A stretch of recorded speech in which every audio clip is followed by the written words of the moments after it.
கதையோட ஆரம்பம் பல வருடங்களுக்கு முன்னாடி இருந்து ஆரம்பிக்குது. பொதுவா சொந்த வீடு இல்லாத நடுத்தர வர்க்கங்களுக்கு ஒரு பிரச்சனை இருக்கும். சில வருடங்களுக்கு ஒரு முறை அவங்களுடைய வாடகை வீடுகளை மாத்த வேண்டி இருக்கும். அதுவும் என்ன மாதிரியான சில பேருக்கோ வீட்டோட சேர்ந்து ஊர்களையும் மாத்த வேண்டி இருக்கும். அந்த மாதிரியான சமயங்கள்ல எல்லாமே என்ன ரொம்ப ஈர்த்த, எனக்கு ரொம்ப சுவாரஸ்யமா இருந்த ஒரு விஷயம் லாரி. வீடும் ஊரும் மாற போறோங்கிறத விட லோடு ஏத்தி இருக்க அந்த லாரியில டிராவல் பண்ண போறோங்கிற ஆர்வம் தான் எனக்கு அதிகமா இருந்தது. லாரியில நெடுந்தூர பயணம் போகணுங்கிற கனவு அங்கிருந்து தான் தொடங்குச்சு.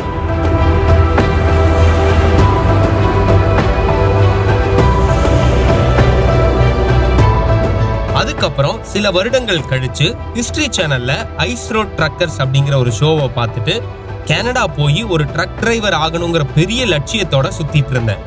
இன்னைக்கும் ஹைவேல பாக்குற ஒவ்வொரு லாரியிலையும் சில நொடிகளாவது என்னுடைய கற்பனையில பயணிச்சு பார்ப்பேன்.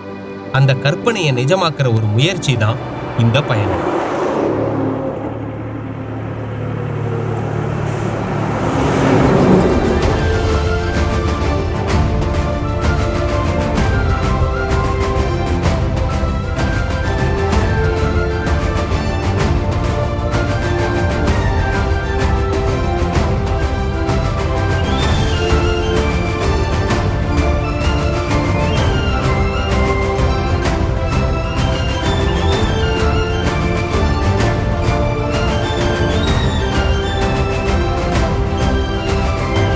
சென்னையில மழை அடிச்சு ஓஞ்சிருந்தது. பெருசா வெயிலும் எட்டி பார்க்காத, குளிரும் இல்லாத ஒரு மந்தமான நாள்.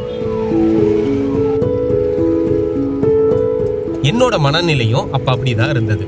ரொம்ப பெரிய உற்சாகம் இல்லாத மந்தமான மனநிலையோட சென்ட்ரல் ஸ்டேஷனுக்குள்ள நுழைஞ்சேன். சென்னையை விட்டு பல ஊர்களுக்கு போற ஒரு பெரும் கூட்டம் சென்ட்ரல் ஸ்டேஷன்ல இருந்தது. இவங்கெல்லாம் எங்க போறாங்க, எதுக்கு போறாங்கன்னு யோசிச்சுட்டே நடந்துட்டு இருந்தேன்.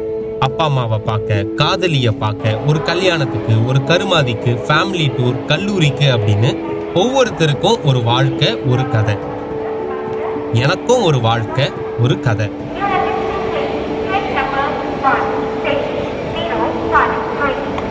நான் இப்ப இங்கிருந்து ஆந்திராவில் இருக்கிற நாயுடுபேட்டைக்கு ட்ரெயின்ல போக போறேன். இது ஒரு சின்ன பயணம் தான். ஆனா இந்த பயணத்துல நான் பார்த்த அந்த குழந்தையோட அழுக முகத்தையும், அதுக்கு பின்னாடி தெரிஞ்ச அந்த அம்மாவோட பொத்தல் விழுந்த அந்த முகத்தையும் என்னால இன்னி வரைக்கும் மறக்க முடியல.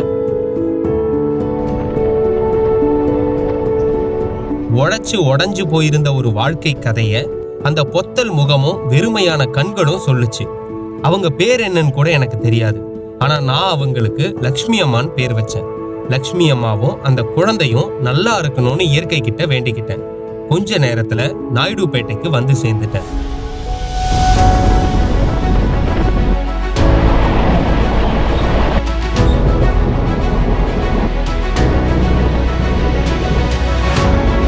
டேல்ஸ் ஆஃப் கடோடியோட அடுத்த பயணம் இப்போ தொடங்கி இருக்கு. சென்னையில இருந்து ஒரு ட்ரெயின்ல கிளம்பி ஆந்திராக்குள்ள இருக்கக்கூடிய நாயுடுபேட்டா அப்படிங்கிற ஒரு ஊருக்கு வந்திருக்கோம். ஒரு சின்ன ஒரு அழகான ஊர் தான் இது. அடுத்தது நம்ம என்ன பண்ண போகிறோம் அப்படின்னு பார்த்தா, இப்போ டைம் அரௌண்ட் 4:30 ஆகுது. ஒரு 6:37 போல் இங்கே ஒரு லாரி அண்ணா ஒருத்தர் அவருடைய லாரி எடுத்துகிட்டு வர போகிறாரு. அந்த லாரியில் ஏறி கொல்கட்டாவுக்கு போக போகிறோம்.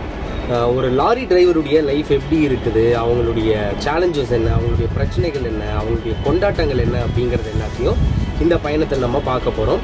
அதை தாண்டி இந்த பயணத்துக்கு ஒரு பெரிய இலக்கு இதெல்லாம் பண்ணிடணும் அப்படின்லாம் நான் எந்த பிளானும் பண்ணல. அப்படியே ஒரு நாடோடித்தனமாக அப்படியே நம்ம கிளம்பியிருக்கோம். ஸோ என்ன மாதிரியான ஆச்சரியங்கள்லாம் இருக்குது அப்படிங்கிறத பார்ப்போம். அதை தாண்டி என்னென்னா, எனக்கு ரொம்ப ஒரு கோல்டு ஃபீவரான ஒரு ஃபிசிக்கல் ஸ்டேட்டில் தான் நான் இந்த பயணத்தை இப்போது தொடங்கியிருக்கேன். அதனால் பார்க்குறதுக்கு கொஞ்சம் டல்லாக தெரிவேன், பார்க்குறதுக்கு கொஞ்சம் ஏதோ ரொம்ப எனர்ஜியே இல்லாத மாதிரி இருக்கும். ஆனால் ட்ரெயின் சென்னை சென்ட்ரலில் தாண்டின உடனே எனக்கு ஒரு ஃபுல் எனர்ஜி உள்ளே வந்துருச்சு. அது இன்னும் ஃபிசிக்கலாக தெரியாமல் இருக்கலாம், பட் போக போக அந்த எனர்ஜியை நீங்களும் பார்ப்பீங்க. ஸோ நம்ம இந்த பயணத்தை ஒரு பெரிய அளவில் என்ஜாய் பண்ணலாம். கிராமங்களுக்கு நடுவில் இருக்கிற ஒரு சின்ன டவுன் தான் இந்த நாயுடுபேட்டை. இருட்டுறதுக்கு முன்னாடியே 2 மணி நேரத்தில் கிளம்பிடலான்னு இருந்த என்னோட பிளான் கிட்டத்தட்ட 5 மணி நேரம் தாமதமாச்சு.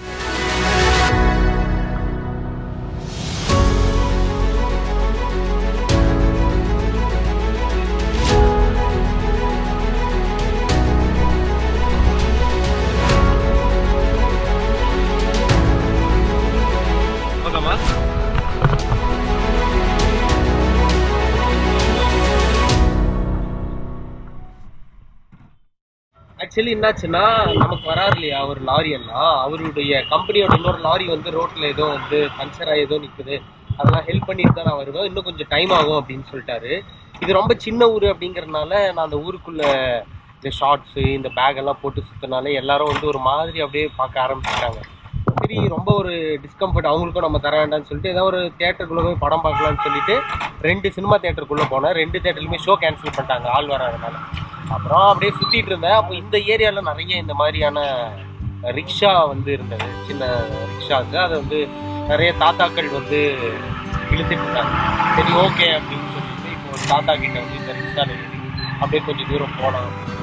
ஆக்சுவலி ரொம்ப ஒரு குட்டியான ரொம்ப ஒரு அழகான ஒரு ரிக்ஷா. கொஞ்சம் இருட்டாக இருக்கிறதுனால என்னால் உள்ள இன்டீரியர்லாம் காட்ட முடியல. சின்ன சின்ன கண்ணாடிகள்லாம் வச்சு ஒரு மாதிரி அழகாக வந்து இதை வந்து அலங்காரம் பண்ணியிருக்காங்க. நான் கொடுக்க இது கொடுத்தா? ஓ, நான் கொடுக்கும். ஓ, ஆக்சுவலி என்னாச்சுன்னா ஐயானால வந்து அந்த ஆக்சுவலி ஐயானால வந்து ரொம்ப அதை ஓட்டுறதுக்கு முடியல. என்னோட வெயிட்டு இதெல்லாம் வச்சுட்டு ரொம்ப கஷ்டப்பட்டாரு. அதனால வந்து நான் இறங்கி நடந்துட்டு இருக்கேன். அஃப்கோர்ஸ் அவங்களுக்கு ரொம்ப சிரமமான விஷயம் தான். பட் காலையிலேருந்து அவர் அந்த வண்டி வச்சு தனியாக இருந்தனால தான் சரி ஓகே அவருக்கு ஏதோ ஒன்று பண்ணணும் அப்படின்றதுக்காக வந்தேன். பட் அவரால் ரொம்ப முடியவே இல்லை நகர்த்தத்துக்கு ஓட்டுறதுக்கு. నువ్వు పేరేంటయ్యా? నువ్వు పేరేంటి? నా పేరు రోనయ్య. రోనయ్య. రోనయ్య. రోనయ్య గారు, నువ్వు ఇక్కడేవా? నాయుడుపేటవా?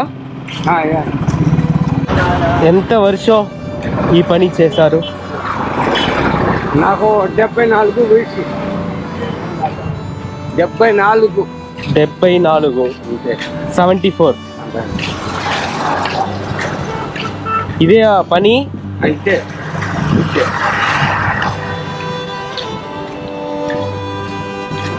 ముందా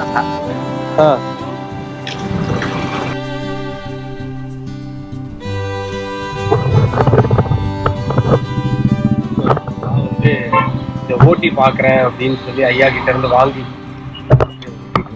ஒரு நாளைக்கு அரௌண்ட் ஒரு 250 ரூபா வரைக்கும் எப்படியாவது பண்ணி சம்பாதிச்சிருவாராம். 250 ரூபா சம்பாதிச்சிட்டாருன்னா முடிச்சுட்டு கொண்டு போய் வீட்டுக்கு கொஞ்சம் காசை கொடுத்துட்டு மிச்ச காசு எடுத்துட்டு போய் சரக்கு அடிச்சிருவாராம். இதுதான் ஐயாவோட வேலை அப்படின்னு சொல்லி ஐயா சொல்றாரு. பாருங்க, அப்படியே லோக்கல்ல எல்லாம் ஒரு பெரிய ஹீரோ மாதிரி ஆயிட்டாப்ல. எல்லா பசங்கள்லாம் ஒரே கத்தி கூச்சல் போட்டு தலைவல ஒரு ஹீரோ ஆக்கிட்டு இருக்காங்க. ஆனால் ரொம்ப கஷ்டம் சைக்கிள் ஓட்டுறது.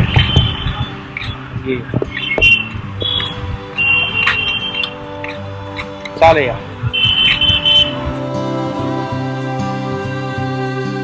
நான் கொடுத்த 100 ரூபாயை எடுத்துக்கிட்டு சரக்கடிக்க உற்சாகமா கிளம்பி போனாரு ரோனையா. அதே சமயத்துல எனக்கும் லாரி வந்து சேர்ந்திருந்தது. நானும் உற்சாகமா கிளம்பினேன்.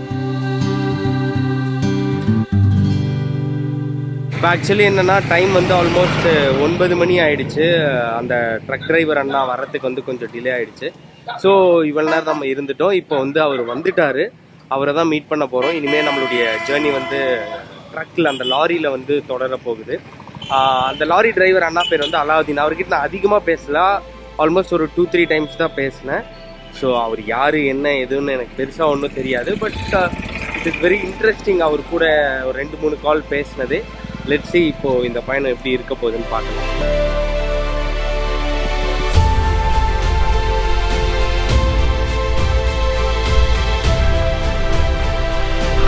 அண்ணா அல்லாதீன், வணக்கண்ணா. கலை அதான் பார்க்குறவங்கள அலாதீன் அவன் பார்த்தாச்சு. இல்லை நம்ம ட்ராவல் பண்ண போகிற லாரி இதில் தான் போகிறோம்.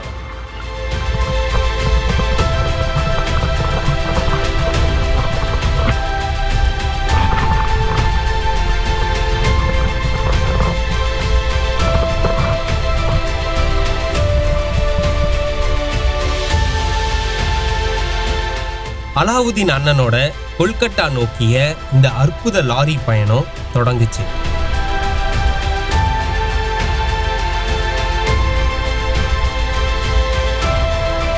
நாம போயிட்டு இருக்க இந்த TN52K4341 அப்படிங்கிற கண்டெய்னர் லாரி திருப்பூர்ல இருந்து ஒரு குரியர் நிறுவனத்தோட சரக்குகளை ஏத்திக்கிட்டு கொல்கட்டா நோக்கி போயிட்டு இருக்கு. நம்ம ஏறி இருக்க இந்த நாயுடுபேட்டில இருந்து ஒங்கோல், குண்டூர், விஜயவாடா, விசாகப்பட்டினம், ஸ்ரீகாகுளம்னு ஆந்திராவை கடந்து பிரம்மாப்பூர், புவனேஸ்வர், கட்டாக், பாலசூர்னு ஒடிஷாவை கடந்து கரக்பூர் வழியா பெங்கால் உள்ள நுழைஞ்சு கொல்கட்டாவை அடைய போறோம். இந்த ட்ரிப்போட மொத்த பயண தூரம் தோராயமா 2200 கிலோமீட்டர். லாரியில ஏறி கொஞ்ச நேரத்திலே தெரிஞ்சது லாரி டிரைவரா இருக்கிறதும் லாரியில பயணிக்கிறதும் அவ்வளோ ஈஸியான விஷயம் கிடையாதுங்கிறது. வெளியே நல்லா சில்லுன்னு காத்தடிச்சாலும் கூட உள்ள இன்ஜினோட அனல் தான் அடிச்சது. அந்த அனலோட லாரியில என்னுடைய முதல் இரவு கடந்து விடிஞ்சது.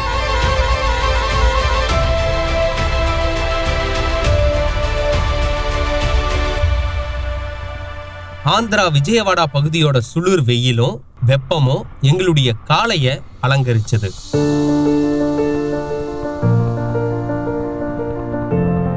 நைட்டு நாயுடுபேட்டால இருந்து கிளம்பி இப்போ நம்ம கொல்கட்டாவை நோக்கி போயிட்டு இருக்கோம். இப்போ வந்து விஜயவாடா பக்கத்தில் ஒரு இடத்துல காலையில் சாப்பிட்றதுக்காக நிறுத்தியிருக்கோம்.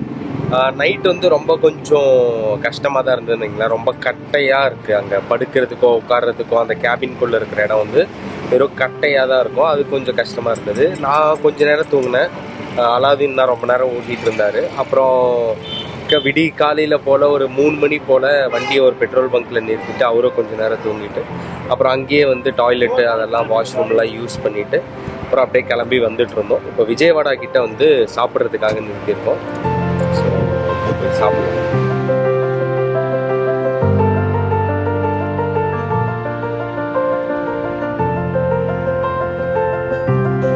ஆனால் இப்போ கரெக்டாக எந்த இடத்துல இருக்கணும் நம்ம? விஜயவாடா டோலில். விஜயவாடா டோலா? Okay okay okay. இப்போ இங்கேருந்து இன்னும் கொல்கட்டா எவ்வளோ தூரம்?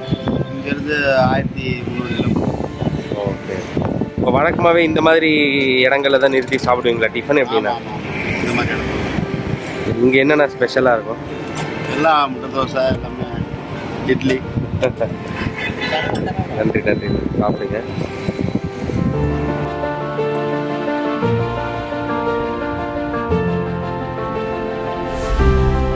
ஆக்சுவலி நான் ஆர்டர் பண்ணியிருந்தது வந்து ஒரு எக் தோசை. அதை எப்படி பண்ணியிருக்காங்கன்னா தோசை போட்டு முட்டையெல்லாம் உடச்சி விட்டு அதில் வெங்காயம் போட்டு அப்புறம் பொடி பெப்பர் 2 போட்டுருக்காங்க. ஆல்ரெடி இந்த பொடியே கொஞ்சம் காரமாக இருக்குது. கூட இந்த பெப்பரை போட்டுருக்கேன், செம்ம காரமாக. ஆனால் இங்கே பெருசாக காலையில் சாம்பார்லாம் யூஸ் பண்ண மாட்டாங்க. இட்லி வந்து ஒயிட் சட்னி, தேங்காய் சட்னியும் கார சட்னியும் அதனால போட்டு அது காரம்.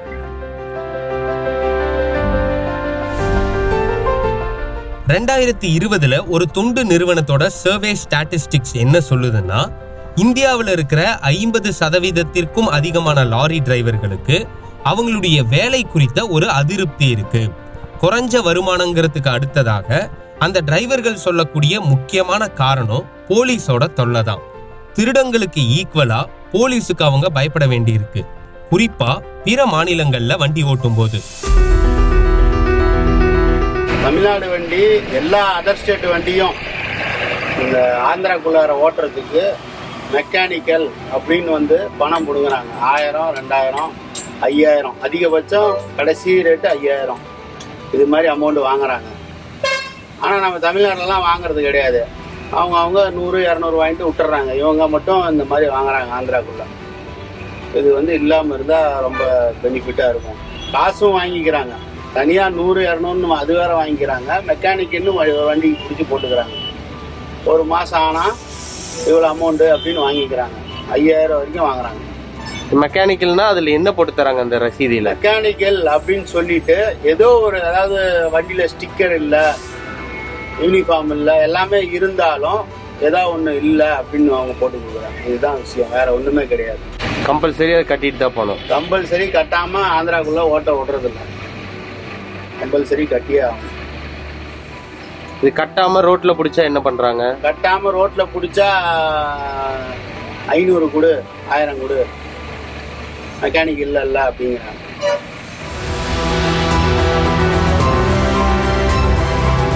மத்தியானம் ஆந்திராவோட ஒரு கிராமத்து கோயில்ல திருவிழா நடந்துட்டு இருந்தது. இறங்கி அன்னதானம் சாப்பிடலாம்னு நினைச்சோம். ஆனா அதிக கூட்டம் இருந்ததால அப்படியே போயிட்டோம். நம்ம கார் ஓட்டுற மாதிரி எல்லாம் டிரைவர்களால லாரியை அழுத்தி ஓட்டிட முடியாது. ஒவ்வொரு கிலோமீட்டர் மைலேஜுக்கும் அவங்க ஓனருக்கு கணக்கு சொல்லணும்.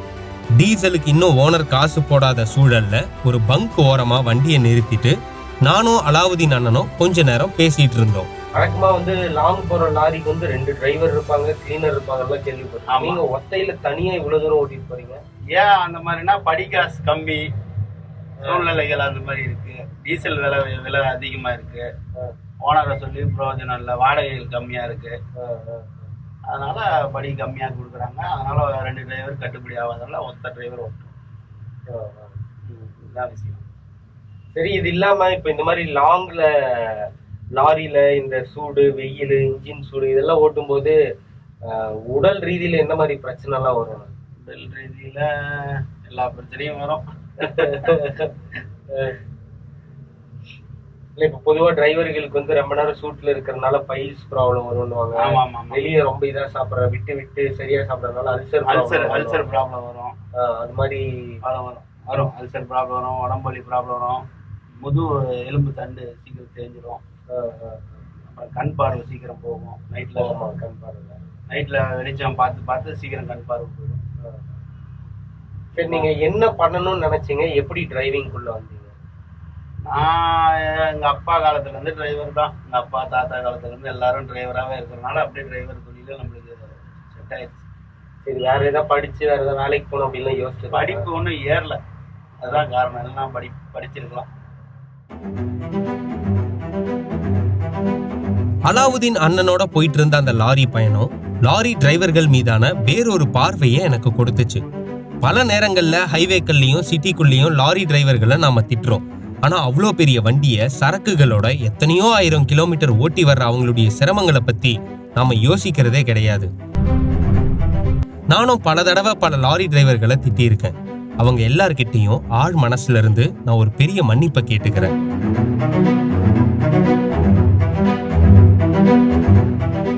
தூரம் கடக்க கொஞ்சம் கொஞ்சமா நானும் ஒரு லாரி மனிதனாகவே மாற ஆரம்பிச்சேன். காத்து, வெயில், மழை, புழுதி, தூசு, வியர்வை வாசம், பிசுபிசுப்பான முடின்னு அந்த அழகான உலகத்துக்குள்ள ஒரு அழுக்கான மனிதனா உழவ ஆரம்பிச்சேன். மெல்லிதா மழை கொட்ட தொடங்குச்சு. என் மேல இருந்த அழுக்குகள் கரைஞ்சு நான் அழகான உள்ளேயும் வெளியவும். இந்த பயணம் எனக்கு ரொம்ப பிடிச்சிருக்கு. பயணங்கள் தொடரட்டும், பாதைகள் நீளட்டும். I love this life. I love this world.